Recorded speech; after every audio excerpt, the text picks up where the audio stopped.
What's up?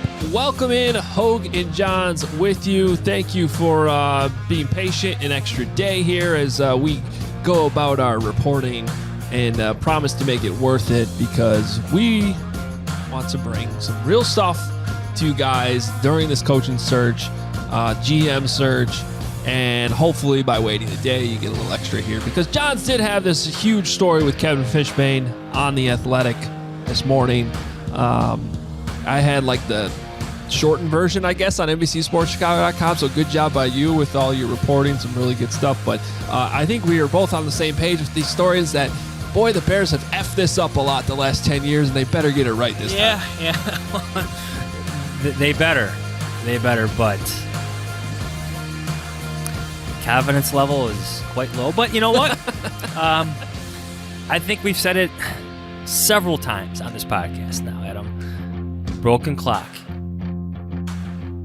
is correct twice. What's it? Is right twice. I totally messed it up now. I got you. Even a broken clock is right twice a day. There you go. Total brain fart there. Like, oh my God, I just forgot this because I guess we said it too many times. You were halfway into it, and you're like, oh crap, I went too far, and I don't remember the rest. Did you see the pause? Like, oh no, it's gone. Yep. It's gone. It just slipped the mind. But yeah, check it out. We'll discuss some of it. I don't want to reveal everything that's in it because if you're a Bears fan, I think you'll be interested in it. The headline is, it all starts with the McCaskies, how the Bears ended up in an endless cycle of inheriting the previous regime's trash. So check it out in The Athletic. You could go to The Athletic/Hoge and Jahns. I still think for that, our podcast discount. So if you want to take that route, please do.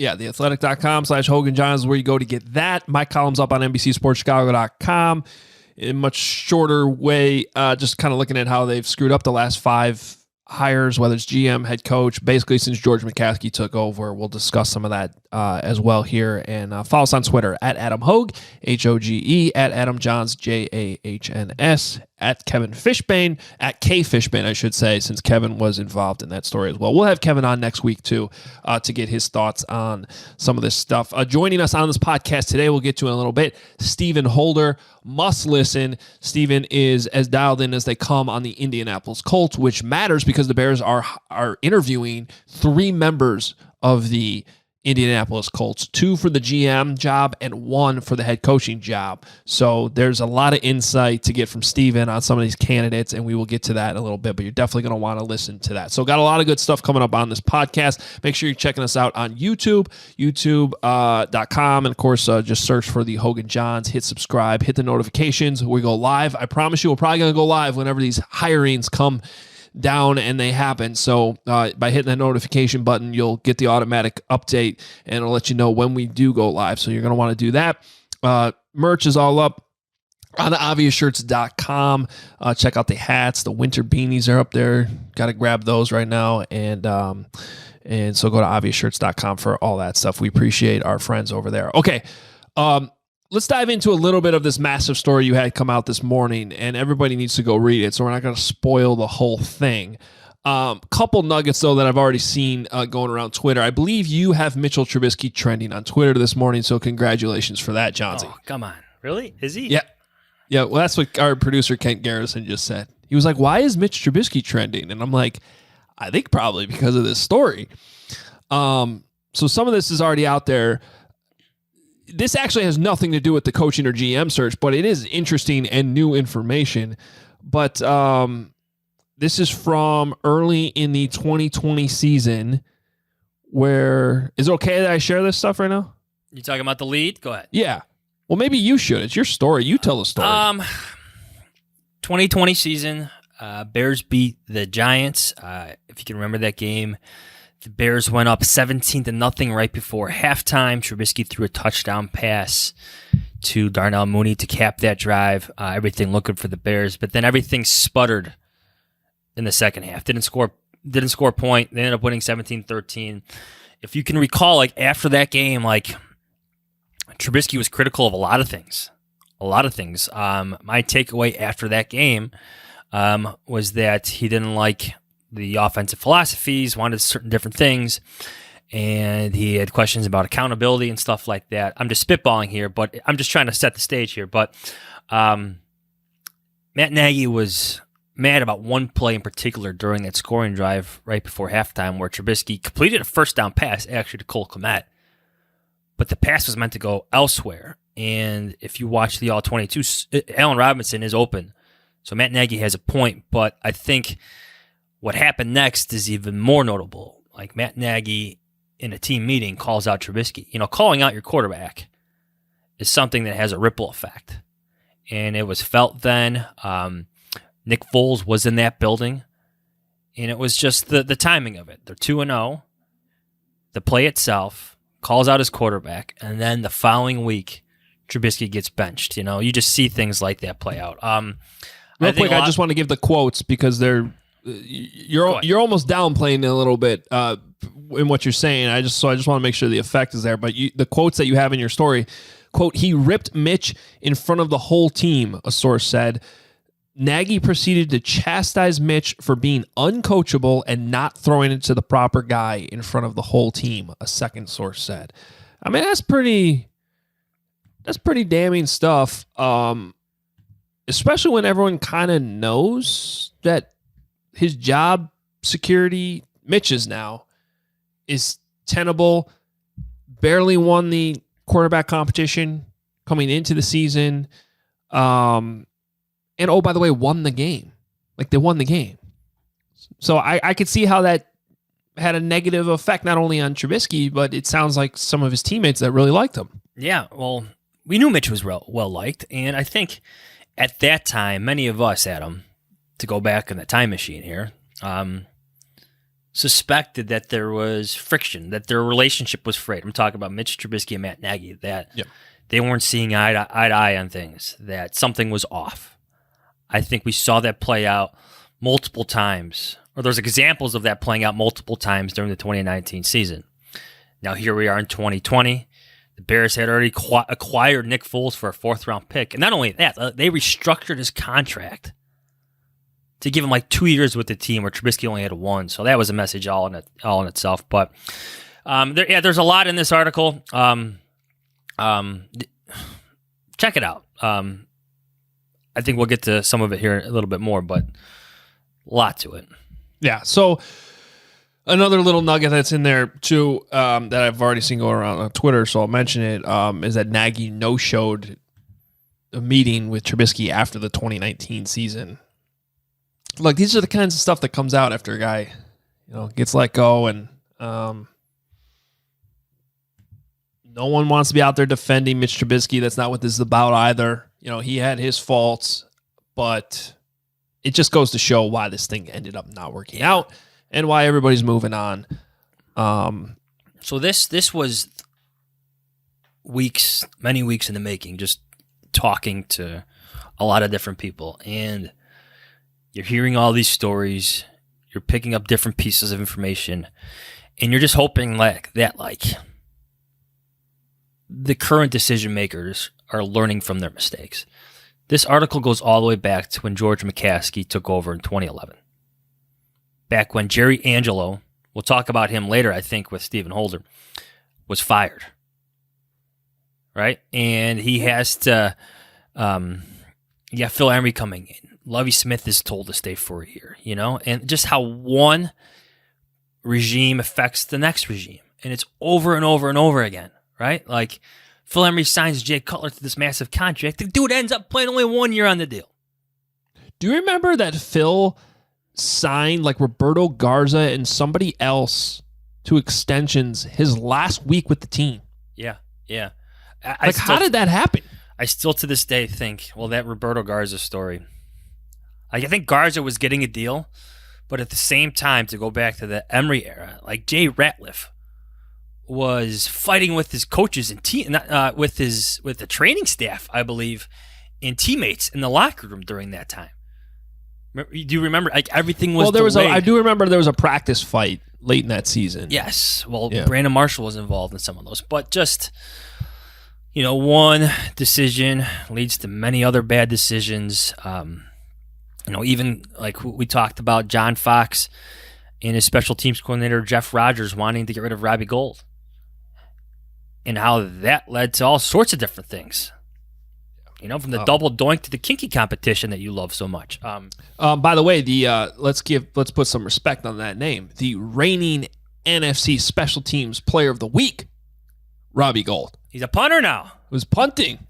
Special teams coaching, you just loves that, don't you? But I'm watching Pat McAfee. They're talking about Robbie Gould and what he did, as a punter in that game, and then there's a shot that's why the Bears cut him, and it still rings true to this day, even though they finally found an answer in Cairo Santos after Cairo Santos originally failed.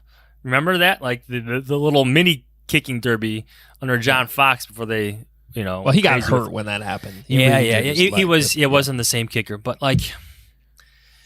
I just my most important takeaway from reporting on this story is you hope the Bears brass has learned from it, especially from the Ernie Accorsi situation, because you're doing it again. Well, and that's the problem here, right? There's two things here. Okay, one is you're doing it again. This time with Bill Polian. Okay, and this is why I think some people have mistaked criticism of Bill Polian, which I don't think anybody's done. Nobody's criticizing Bill Polian. They're doubting what the Bears are doing because they're doing this again. Ernie Accorsi had been out of the league for a decade. Okay, when they brought him in as an advisor. Bill Polian got let go. Ironically, Bill Polian got fired by the Colts the day before Jerry Angelo got fired. It was at the same exact time when this whole mess started. And, I had the same instincts because my story on NBCSportsChicago.com, McCaskey Phillips must learn from past mistakes, and it starts with just a little over 10 years ago, Chicago Bears president Ted Phillips made the bold decision to fire then general manager Jerry Angelo. That's where this all starts. And it was a new regime with George McCaskey, but George was very quick to say that this was Ted's doing. Quote, "It was Ted's decision," he said in the press conference as they announced this big, massive change that were coming. And then right away, they did not cast a wide net in their search for a replacement. They only interviewed a few candidates. And they not only did not allow the new GM to fire Lovie Smith, wasn't allowed to happen, Lovie was in the interviews. So right away, they don't know what they're doing. And you can keep going down. Example, by the way, the finalist with Phil Emery was Jason Light, which was with the Patriots at that time. 8 years later, Jason Light. Didn't Jason hire Lovie Smith then in Tampa a couple of years later? So I think it almost might have been reversed. One of those, the coach helps pick the GM situations. Well, regardless, there was some compatibility there, obviously. Now, they did end up firing Lovie after 2 years and that whole thing. But point is, 8 years later, Jason Light signs Tom Brady, wins the Super Bowl. Looks like a good GM. Yeah. So, then you go to, everybody knows the Mark Trestman situation.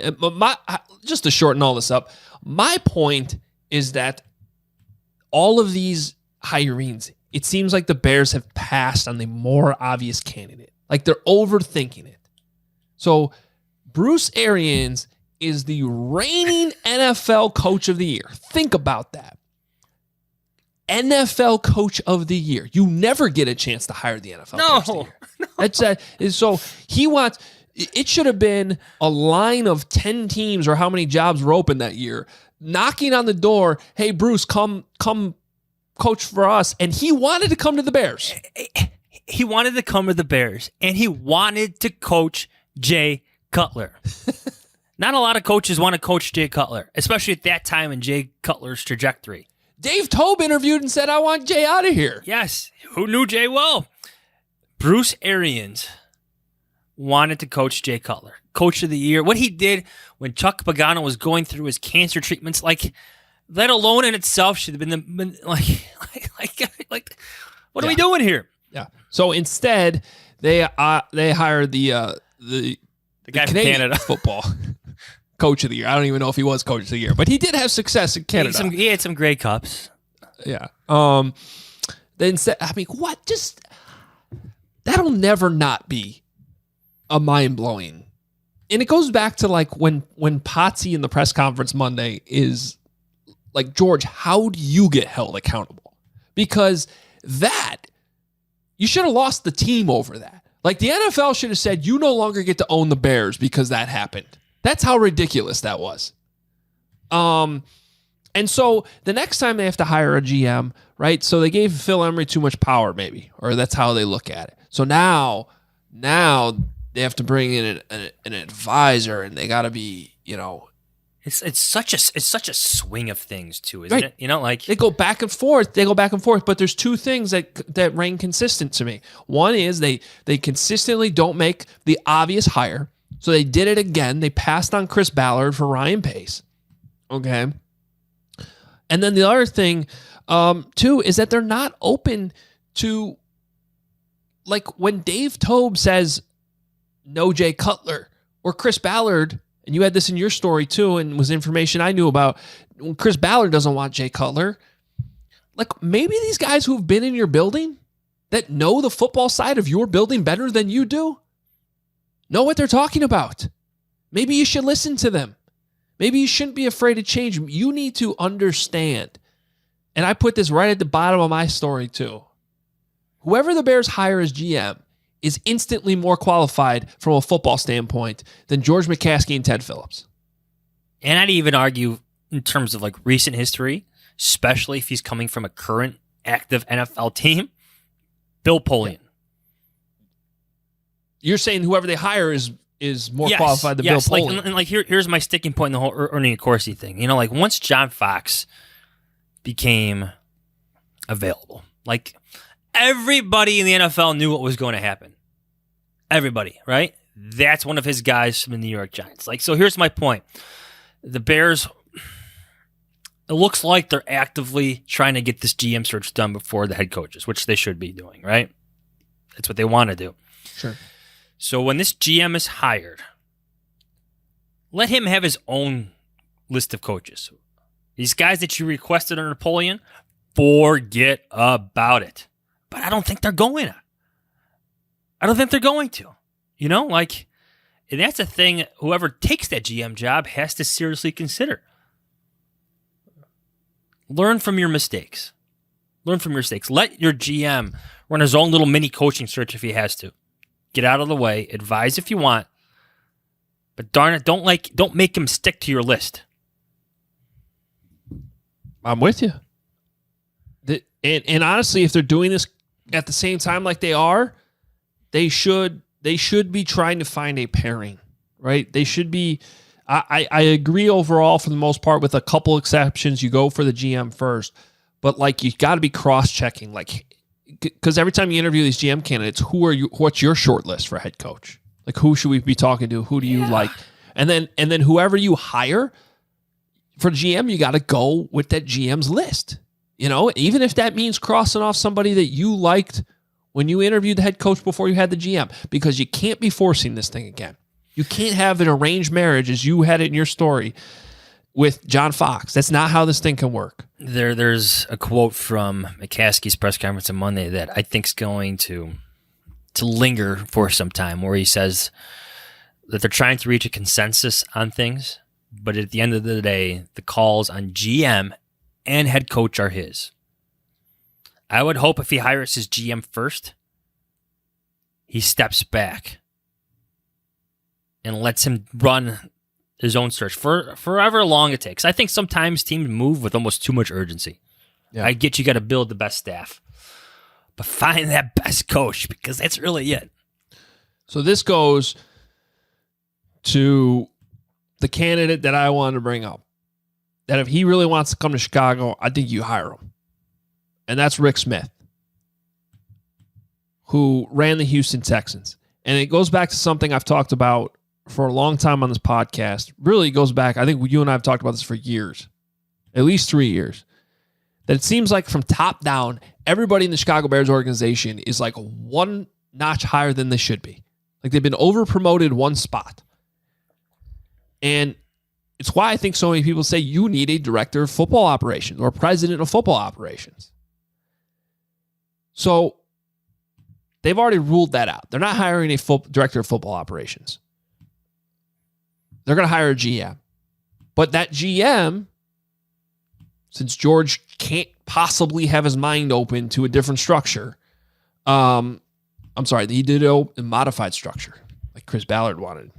GM won't report to. By the way, whose idea was that? He made sure to point out it was Ted's idea. So call me skeptical on that one. I like that word. Use that. Skeptical. Skeptical. Call me skeptical. Yeah. On that one. Because that's an increased sense of skepticism. That's what that means. Yeah. Just made that up.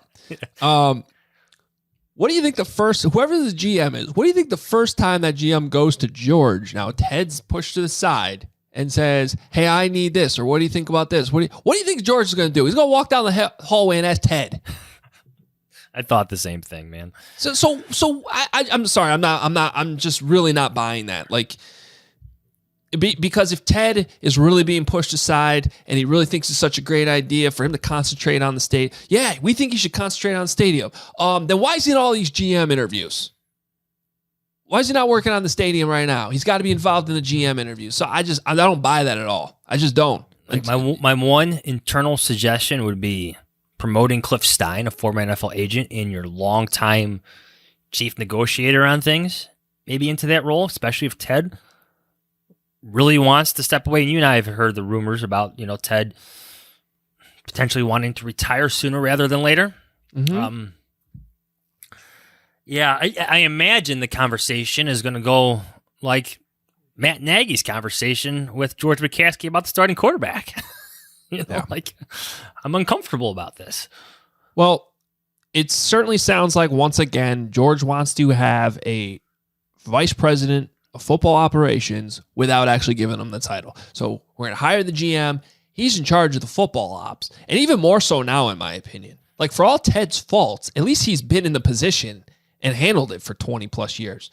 Like, now you're reporting to George, who tells you every time he can, he's just a fan. He doesn't know anything about football.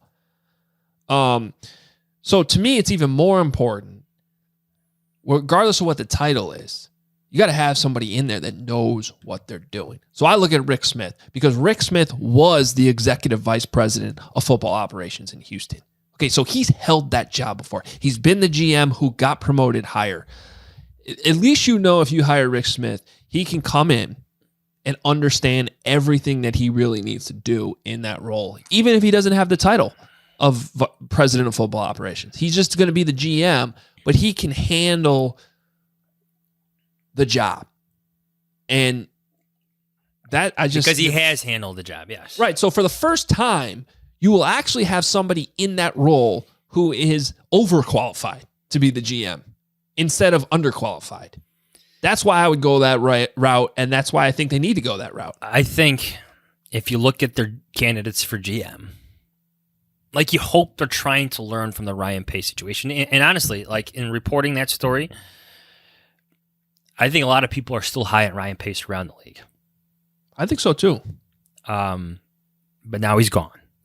But if you look at their list of candidates, you have some young guys who have had different experiences, where Ryan Pace was solely with the Saints. We're going to talk about this with Stephen Holder in a minute. But, like, you got Ed Dodds and Morocco Brown. They're with the Colts right now, but they just haven't always been with the Colts, is my point, They've been to different places. Brown used to be with the Bears. Yes. Under Angelo. When things were good. Yes. So, again, listen to the guys who have been here, know your strengths and weaknesses. Yeah. Ed Dodds, supposed to be quite the character. Like, he's been to Seattle. Like he's been part of that success there. Even like Elliott Wolf, Ron Wolf's son. He's had the success in Green Bay, learning under his father, Brett Favre, Aaron Rodgers, all those wins up there. But then he's been through some shit times with the Browns. He's back with the Patriots now, but, like, there's a range of experiences here that I think, or at least I hope, the Bears are trying to maybe learn from what happened in 2015. Even like a Jeff Ireland, another former GM. Now things kind of like I'd have some concerns about how things played out in Miami with him. Yeah, there's two enormous red flags that I don't know if he can overcome. Right. He's supposed to be interviewing today, I think. Yeah, he is. But for those people that don't remember, he got in hot water for the question he asked Des Bryant. Because he essentially asked Des Bryant when he's coming out in the draft if his mom was a prostitute. So that came out public, and he had to apologize for that because I know they want to know everything, but that was inappropriate. And then there was the whole Jonathan Martin thing with Richie Incognito. That was, you may remember, like it was essentially bullying, and his response was something along the lines of, "Oh well, Jonathan should just punch him back." Which got in the whole thing, and thankfully I think the league has come a long way with some of this stuff with mental health and trying to limit that type of stuff going on in the locker room. Richie Incognito still playing football, but you may remember that whole thing. But Ireland got in hot water for both of those things, and to me that would be a real. I don't know if he could overcome that, even if the Bears were to hire him. I think that would be a problem. I think those things would come up publicly, especially in today's culture. I think that would be a real problem. Yeah, in times 10 in Chicago, like everything's magnified. I'm sorry, with all due respect to the markets in Miami and New Orleans, you're coming to a founding city of the NFL. Yeah, everything's a bit heightened. Before we move on. If there's one candidate that intrigues me who has spent like the majority of his career like with one franchise, it's Omar Khan.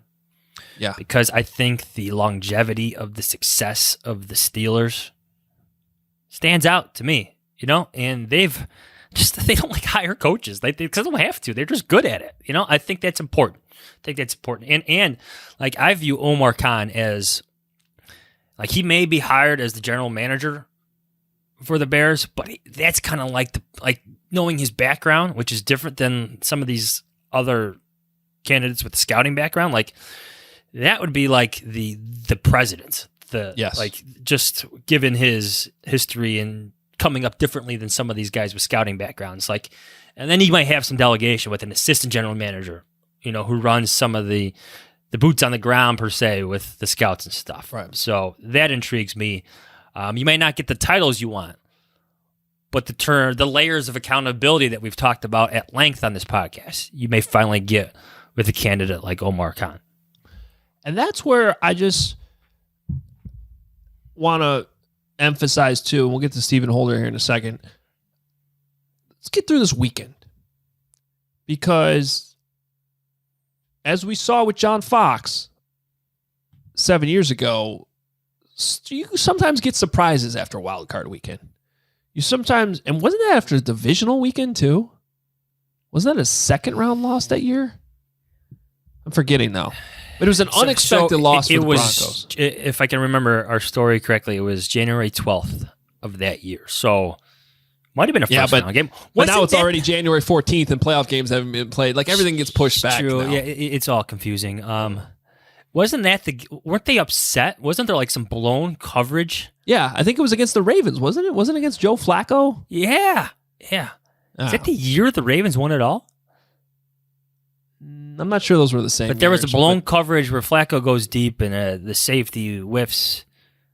Man, we're impressed. Regardless, my point is sometimes you get surprises. Jay Glazer said something last Sunday on Fox's pregame show that still kind of is ringing in my brain a little bit. He said, don't be surprised if there's a couple unexpected openings, and not because of firings, but because of COVID and all the stuff coaches have had to deal with. Maybe somebody might be stepping away.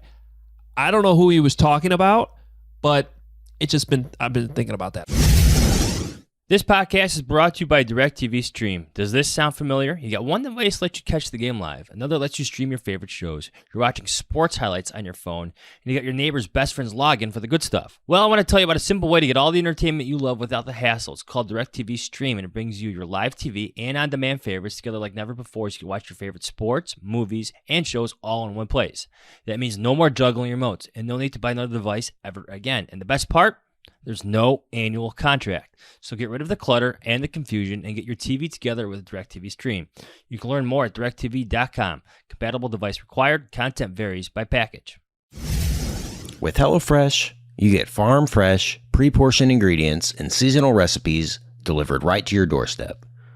Skip trips to the grocery store and count on HelloFresh to make home cooking easy, fun, and affordable. That's why it's America's #1 meal kit. The New Year's a great time to focus on what's most important to you. Whether it's saving money by ordering less takeout, maybe it's learning to cook, maybe it's just prioritizing your wellness. HelloFresh is here to help with endless options to make home cooking simple and enjoyable. And HelloFresh offers 50 menu items and market items to choose from every week, including veggie, calorie smart, family friendly, and gourmet options, providing plenty of variety and recipes like hibachi, sweet soy, bavette, steak, and shrimp. Bring restaurant quality meals right to your kitchen.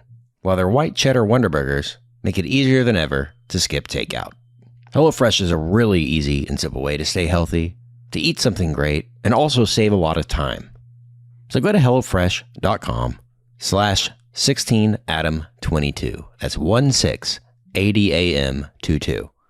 And use code 16Adam22 for up to 16 free meals and 3 free gifts. That's HelloFresh.com/16Adam22. Use code 16Adam22 for up to 16 free meals and 3 free gifts from HelloFresh, America's #1 meal kit. We recently received our Helix Sleep mattresses here at Team Hoge and Jahns, and we're sleeping right in the new year. We're kicking off that new year with that new Helix Sleep mattress, and I gotta say, I've never slept better. I have more energy, more focus. I don't get up as much at night. I am so obsessed with it, and it was actually so fun to unbox that I want to order another one. Helix Sleep has a quiz that takes just 2 minutes to complete and matches your body type and sleep preferences to the perfect mattress for you. Why would you buy a mattress made for somebody else? With Helix, you're getting a mattress that you know will be perfect for the way that you sleep. Everybody's unique, and Helix knows that, so they have several different mattress models to choose from. They've got soft, medium, firm, mattresses that cool you when you sleep, mattresses that are great for spinal readjustment and alignment, preventing those aches and pains, and even the Helix Plus mattress for plus-size sleepers. I took the Helix quiz and I was matched quickly with the mattress that they gave me because I wanted something that was a little bit medium, and I also like to sleep on my side. And with the quiz, they hooked me right up.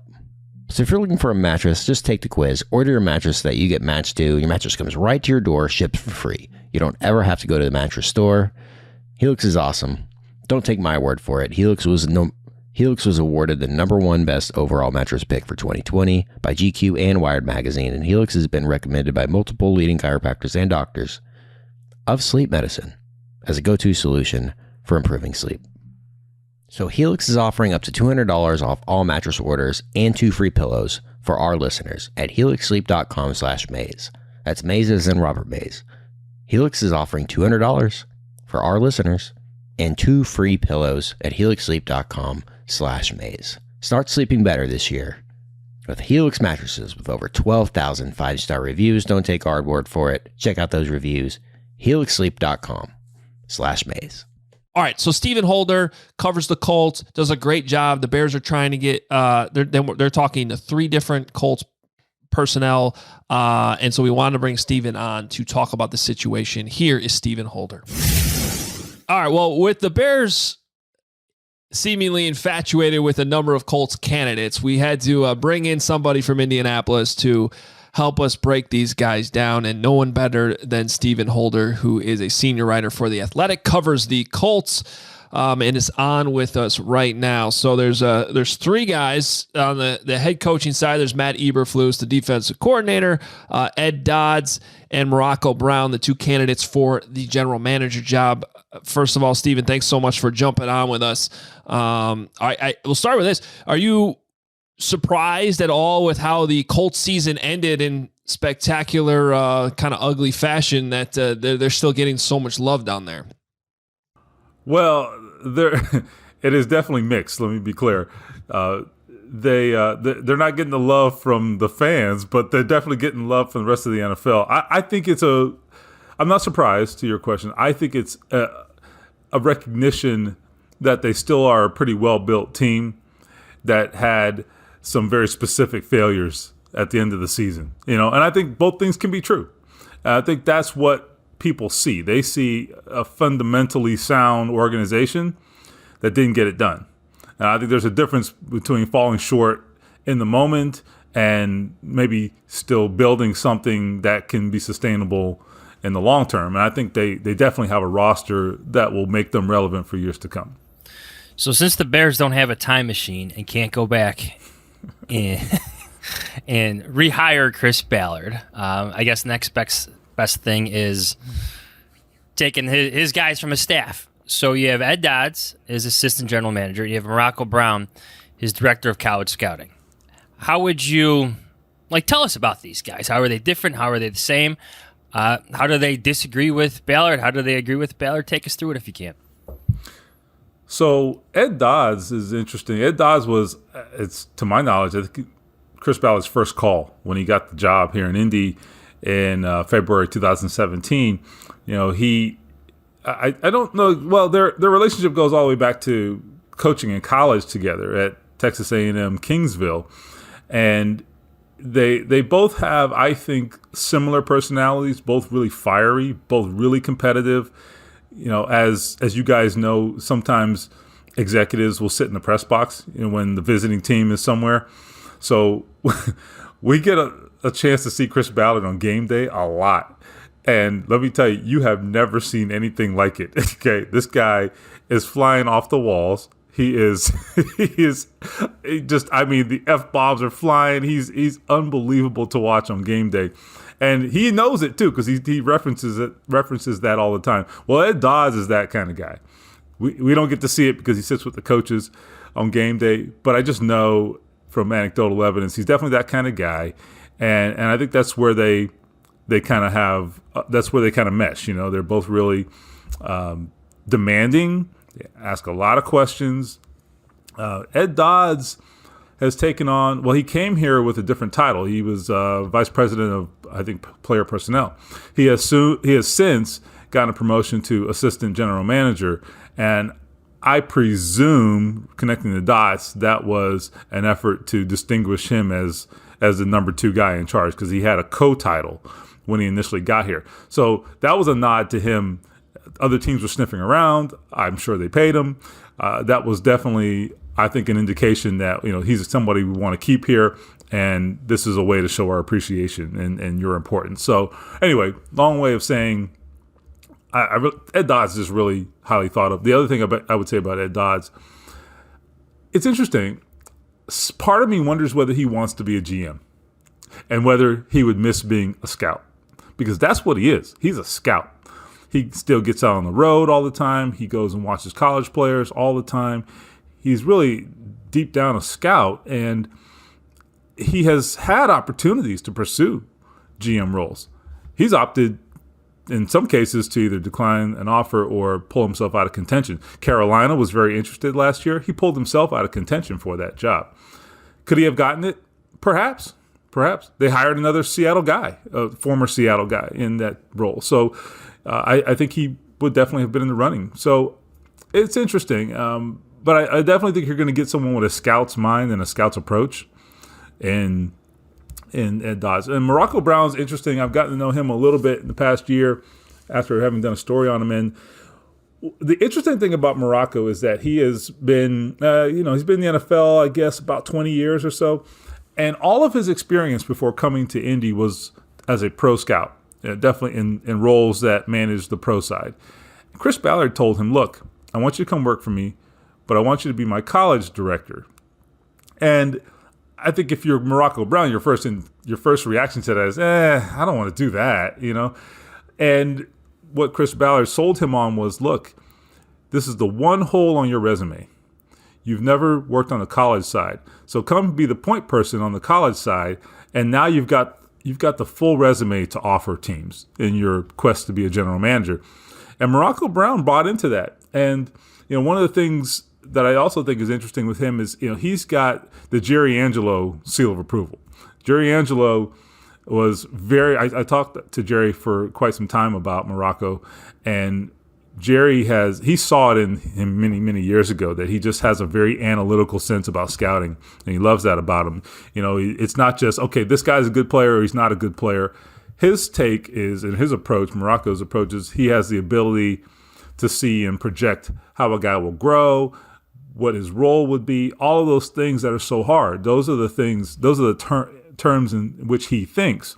And so that is like the next level of scouting, is what Jerry was explaining. It's not just checking a box. All right, he moves well, lateral quickness, whatever, like the things that, to be honest, a lot of us can kind of see, and you've got to be able to see what you can't see, or what others can't see. Yeah. And so he seems to have the ability to do that. So anyway, Morocco also has a very strong voice in the draft room, and comes from a place, the Colts, under Chris Ballard, where that is encouraged. So if you get a guy from the Colts front office to run the Bears, what you're going to get is someone who's going to, I think, encourage that and encourage the scouts and others to really be bold and come to the table with strong opinions and make it really collaborative. It's a very collaborative front office. Chris Ballard is a guy who's fine. If you tell him he's wrong, he's okay with that. You can tell him he's wrong. I do it all the time. And he encourages that. And I just think it takes a certain amount of humility to be that kind of leader. He has it. And I think the guys who work underneath him, I would imagine they would continue working in such a manner if they took over as a general manager. It's interesting, Stephen, and I highly recommend that our listeners go check out that story you wrote on Morocco Brown. I actually came across it a few weeks ago because Morocco's name had already come up to me as somebody who the Bears were going to be interested in. And I think hearing you mention Jerry Angelo's name is interesting to me because it goes beyond just the Chris Ballard connection. And I think you're already seeing with some of the things that George McCaskey already said this week, that the new GM is going to report to him instead of Ted Phillips, which is something Chris Ballard wanted when he was interviewing back in 2015, that there may be a shift here in thinking where maybe they're thinking, all right, let's fix some of the mistakes that we made in the past. So I wonder how much those recommendations from, or just, guys like Chris Ballard or Jerry Angelo, or honestly, I've heard some good things from former players that know Morocco Brown pretty well too, that speak highly of him. If the Bears are willing to listen to those voices, and quite frankly, they're sometimes not willing to listen to those voices, as we learned with Olin Kreutz this week, I find him to be particularly fascinating. Yeah, and I'm glad you said that, because actually it reminds me of something else I should have added. So last year, Morocco was up for the Falcons GM role. That went to Terry Fontenot, who was also very highly thought of. No one was offended that he got that job, clearly. But Morocco was in the mix for that job. He was pretty crushed that he didn't get it, and I think, you get that shot and it's like, man, you don't know when it's going to come again. But anyhow, what I can tell you about that, though, is that Jerry Angelo and both Chris Ballard definitely made the case to Atlanta for him. So you can bet Jerry Angelo, if they'll have him, if they'll listen, you can bet he's going to pick up the phone here. Hopefully the phone call went the other way too. I think Jerry still, it seems like, you guys may know better than me. I mean, Jerry still, it seems like, keeps his ear to the ground and still Very talks much. to a lot of people. Yeah. So I think he knows who's who, and definitely has a sense of who's good at their jobs. So he would have, just from my conversation with him, and same with Chris Ballard, I know this for a fact, neither man would have any hesitation making a very strong, compelling case to the Bears for Morocco Brown. Obviously, Chris Ballard would make the case for Ed Dodds too. So I don't know how far that goes, but I think it does sound as though, from what you're saying, Adam, that it may be a factor, and I definitely think they'll have no hesitation in doing that. Oh, they should call it Jerry Angelo. Jerry Angelo just happens to be like the second best general manager in Bears history. I'm not lying. It's really true behind Jim Finks. Just the stability, the talent, the Hall of Famers that he brought in his era. So that type of recommendation, I think, would go far if the Bears make that call. One more thing before we move on to the defensive coordinator. I'm I'm just curious, just in terms of like Ballard philosophies. What have you picked up over the years, or the couple of years covering him, and then how do you see that maybe playing out with Dodds and Brown? I'm just curious if they would bring that to certain places.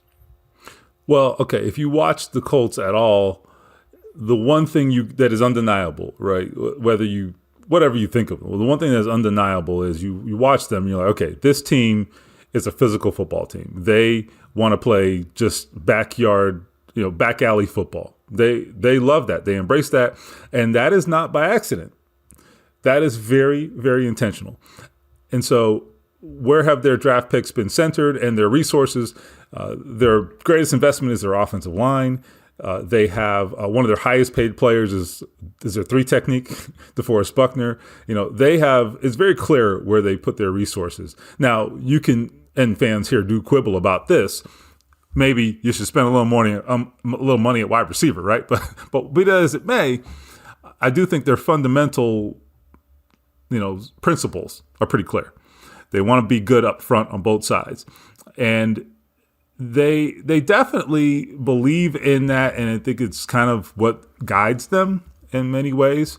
I believe that both Ed Dodds and Morocco Brown subscribe to that generally as well. From my conversations with them, I get the same vibe from them. In fact, Morocco Brown, for example, one of his, I think his I don't want to say claim to fame, but one of the, every scout kind of has their sort of success story. And one recent one I can tell you for him, and this is in the story, Adam, you saw this, but Braden Smith, their right tackle, he was a right guard at Auburn, pretty good player, I believe, second team all SEC. You're going to get drafted pretty highly with those kinds of credentials, but he was a guard, and he had played tackle like a couple times as a sophomore. And Chris Ballard was like, all right, Morocco, you want this guy, but he's a guard. We're okay at guard, not against it, but like, why are you selling me this guy at like number 35? And he's like, he's going to be our right tackle. He's like, okay, no, there's no way this guy's going to play right tackle. You're crazy. And Morocco, that was the guy he stood on the table for. And they picked him. And he, by game 4 of his rookie season, was their starting right tackle. And he just got a $72 million extension this year. His performance is a little down this year. He had some injuries, but I think when he was healthy, played absolute at an elite level. He's an elite run blocker, and that goes to what I'm talking about. The type of guy, he embodies exactly what the Colts are about. Physical guy, he gets up on you and just mauls you as a run blocker. So he fits perfectly with what they want to do. Now, obviously, the Bears may be built differently or what have you, but you still got to win up front, right? Yeah. So it's not like it's not going to be applicable if you go somewhere else, So I think that is, and Ed Dodds, if you know him, like he's sort of rough and gruff, and like it's like, all right, that's a guy who's going to draft some offensive linemen, right? I have no doubt. Just he couldn't help himself. He can't help himself. It's just who he is. So.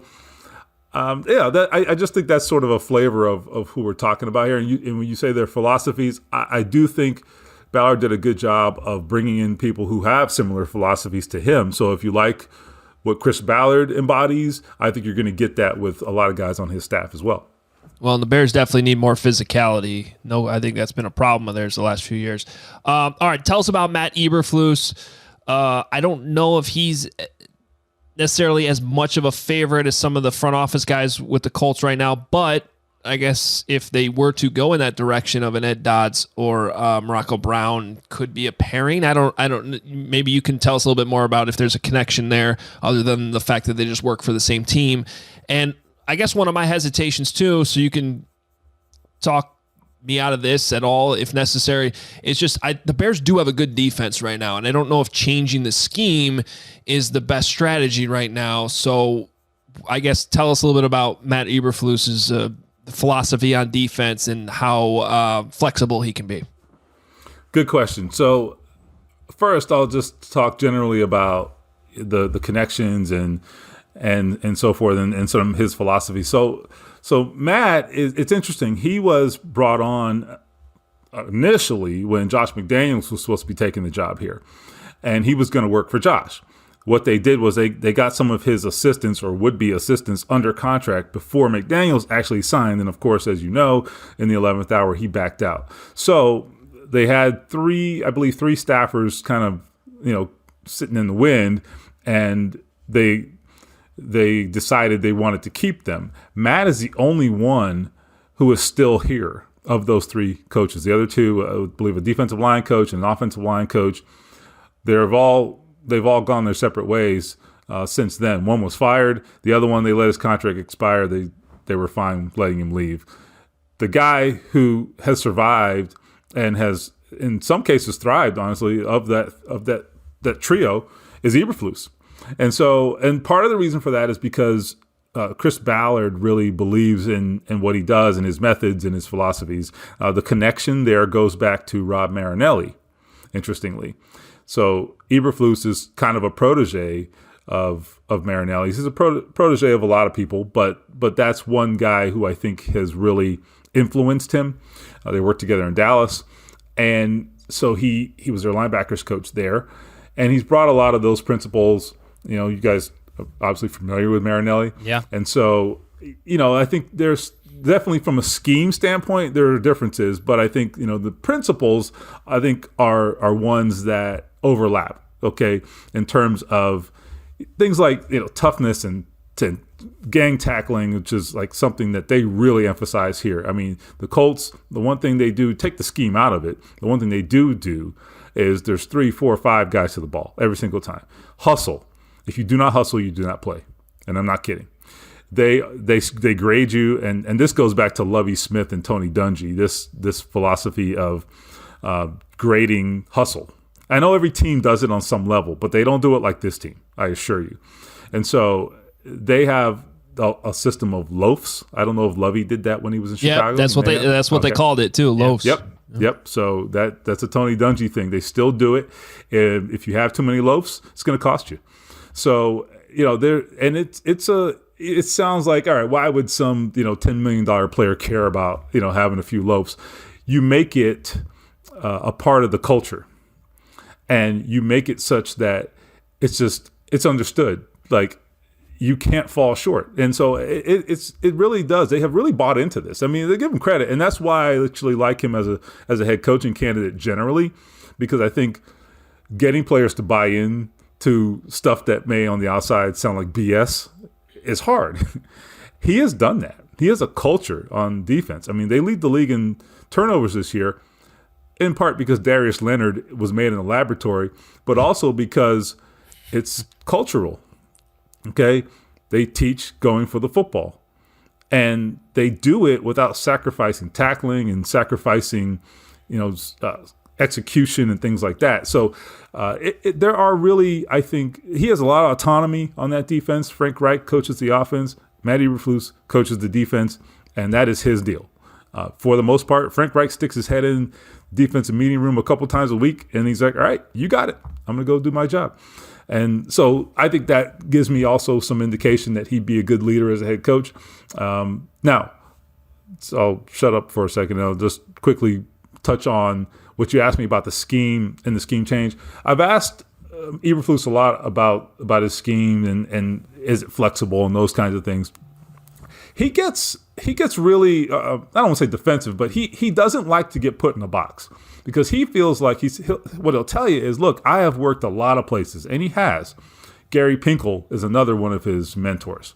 And he talks about them playing a lot of man-to-man defense. And actually this season, the Colts played a ton of man-to-man defense, and they really sort of, became a much more aggressive team from a coverage standpoint, for example. So, I do think that there's some kind of, there is some assumption maybe that they play a certain style, but there is some flexibility in it. And he has coached other schemes and would be able to coach other schemes. It would be very interesting if he did take over as a head coach, whether he'd hire a coordinator who's like-minded or whether he'd be open to hiring someone who's different. That would be an interesting question. Well, really good stuff, Stephen. We really appreciate it. A lot of great insight there, and some interesting things for the Bears to talk about and think about as well. Follow Stephen on Twitter at Holder Stephen. Definitely find that story. We'll put it out to the story on Morocco Brown. It's definitely worth checking out. And thanks so much for the time, and thanks for being flexible yourself today, Stephen. Hey, no problem. Hey, good luck with the dual searches. That'll be fun for you guys. We've been here, done that. This is an old hat for us. That's true. Well, I'm going to go enjoy my off season. Have fun, guys. All right, you enjoy that. Thanks, Stephen. See ya. Just really good stuff from Stephen there. I would also recommend checking out Zach Kiefer's story on The Athletic on Ed Dodds. Seems to be a very interesting, fiery type. Built maybe a little bit differently in terms of persona than Ryan Pace a little bit. So I would definitely suggest checking those out. Zach and Steven do a great job covering the Colts for The Athletic. I'm curious for your thoughts on this, Adam. Like, there's a lot of parallels that he just pointed out between Dodds, Brown, even Ballard, even Eberflus with Marinelli, with when the Bears were last good. You know what I'm talking about? Mm-hmm. The Angelo Marinelli stuff, Lovie Smith stuff, like we know Darius Leonard and Charles Tillman have hit it off because of all the fumbles they forced, I think Ballard himself, there's a story out there, texted Charles Tillman once and said, I found the linebacker version of you. I think that's a story out there. So I'm just curious, how does that play up with George McCaskey? How does that play up with Ted Phillips when all those connections are that apparent to what once was with your own team? Well, and that's the thing. Are they willing to listen this time? Because we have documented examples in the past 10 years where they didn't want to hear what former employees of their organization wanted to change or thought should be changed. And now we have an example with the GM reporting directly to ownership now of them essentially admitting that they screwed that up, that they should have made that change. So I think where I get worried, Jahns, is I'm still not sold that they're willing to listen to that stuff. With one prime example being George's comments Monday about essentially saying he doesn't want to hear it from people who are in the media.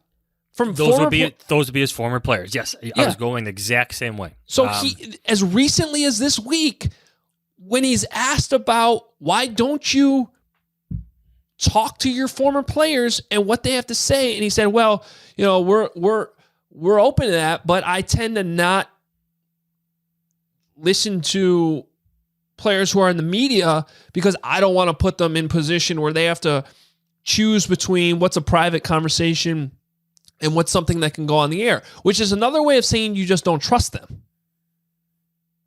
Or you don't want to hear. You don't want to hear what you don't want to hear. Right, and then you have Gary Fensick come out, who Gary Fensick he doesn't work for anybody in the media. He just does some interviews from time to time, and he comes out and says, they don't listen to me either. And Gary Fensick is a very successful businessman outside of the NFL. So I don't believe that they're willing to listen to those things. And I do... Of anything I was disappointed about this week more than anything, it was the very subtle change with Ted Phillips. That was, by the way, Ted's idea. Come on, man. It just, even if that was true, that's not what, come out and say it was your idea. Take some ownership. George, you are an owner. Be ownership. Say, own the team. Yeah, run the team. I've had enough of this. We're making this change. Ted is moving out to handle the stadium. This is what we're doing. And own it, even if it was Ted's idea. Own it as your own idea. Because that just looked horrible. I think it goes back to even other questions in that press conference with them, like their willingness to hear things they don't want to hear, and their willingness to have somebody around them that makes them feel uncomfortable. You know what I'm saying? Like, Yeah. Jim Harbaugh is going to make you uncomfortable. If these stories that we're hearing about Ed Dodds is true, like, he's going to make you uncomfortable. That's okay. Mike Ditka made you uncomfortable every day of his life there. But you know what? He won. Dan Hampton, Owen Krutz, big, brash personalities. But God damn it, they're winning football players. Yeah. You know, like, hear them out. Hear them out.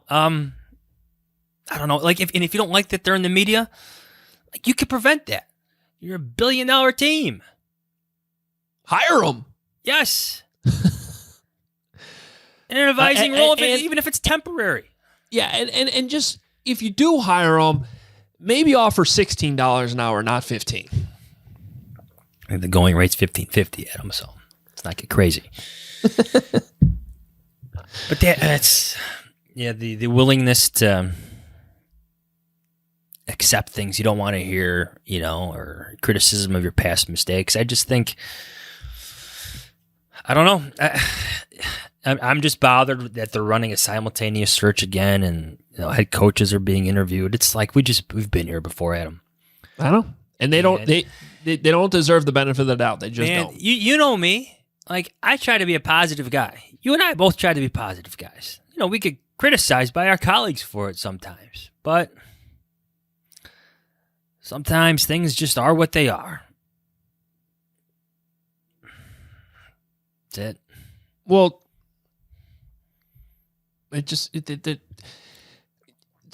people confuse that, though, Jahns, with one thing I take great pride in that we've done on this podcast over the last 7 years is we're fair when you need to be fair, and we see both sides of it.